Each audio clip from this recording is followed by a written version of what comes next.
রোজ রাতে এক টুকরা দারচিনি খেয়ে ঘুমালে কি হয় দেখতে পারবেন এই ভিডিওর মাধ্যমে। তাই ভিডিওটি সম্পূর্ণ দেখে স্কিপ করবেন না। দারচিনির গুণাগুণ এবং দারচিনির উপকারিতা এই ভিডিওর ভিতরে জানতে পারবেন। দারচিনিতে রয়েছে প্রচুর পরিমাণে manganese, iron, calcium, carotenoid, vitamin B6, B2 এবং প্রচুর পরিমাণে ভিটামিন সি, প্রোটিন, শ্বেতসার এবং অসম্পৃক্ত ফ্যাট। দারচিনি আমাদের শরীরের জন্য এতটা দরকারি সেটা বলে শেষ করা যাবে না। যারা বাতের ব্যথা এবং আর্থ্রাইটিসে ভুগছেন, এই ধরনের ব্যথা থেকে আপনার শরীর মুক্ত রাখতে পারবে দারচিনি। হাড়ের গঠন উন্নতি করে হাড়ের ব্যথাকে ও পেশির ব্যথাকে অতি দ্রুত করতে পারে এই দারচিনি। যাদের হাড় ক্ষয়ের রোগ আছে তারা যদি দারচিনি খান তাহলে হাড় ক্ষয়ের রোগ ভালো হয় এবং আপনার হাড়কে খুব মজবুত করবে।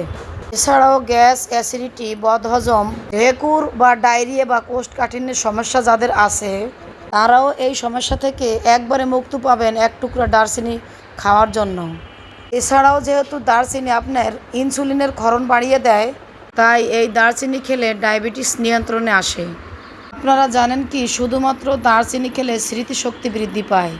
একাকিত্ব, ডিপ্রেশনের উপর এর উপকারেও দারচিনির ভূমিকা রয়েছে।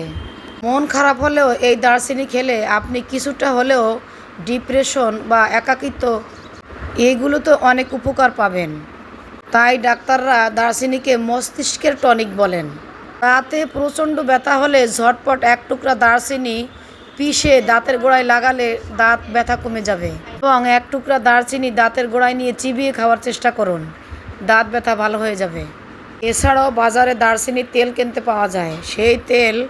এই তেল গরম করে দাঁতের আক্রান্ত স্থানে দাঁতের কাছে লাগিয়ে রাখলেও উপশম হয়। যদি মাথা ব্যথা হয় তাহলে আপনি দারচিনি চিবিয়ে খান। দারচিনি খেলে নিমিষেই মাথা ব্যথা ভালো হয়ে যায়। দারচিনিতে 60টি পৃথক অ্যান্টিঅক্সিডেন্ট রয়েছে যা ত্বকের কোষের গঠনে গুরুত্বপূর্ণ ভূমিকা পালন করে। অ্যান্টিঅক্সিডেন্টগুলো নতুন কোষ গঠনে সাহায্য করে এবং ফ্রি রেডিক্যাল গ্রুপের গুরুত্বেও অ্যাপ্লাই করে। দারচিনি খেলে আজীবন আপনার ত্বক ভালো থাকবে। যদি আপনি বয়স ধরে রাখতে চান, বুড়ো হতে না চান, তাহলে অবশ্যই এখন থেকে দারচিনি খাওয়া শুরু করুন। দারচিনি যাদের ব্লাড প্রেশার কমিয়ে আনে, তাই নিম্ন রক্তচাপ এবং ব্লাড প্রেশার রয়েছে তারা দারচিনি খান এবং খাওয়ার আগেও সচেতন হবেন। ডাক্তারের পরামর্শ নিয়ে খাবেন।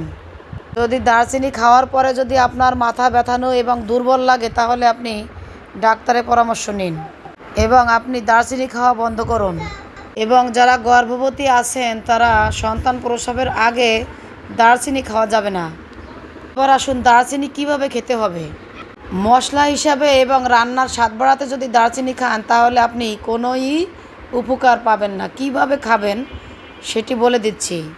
এটাকে আয়ুর্বেদিক ঔষধের মতো ব্যবহার করতে হবে। এটি কখন শরীরে কাজে লাগে, আপনি প্রতিদিন এক টুকরা দারচিনি চিবিয়ে খেয়ে নেবেন।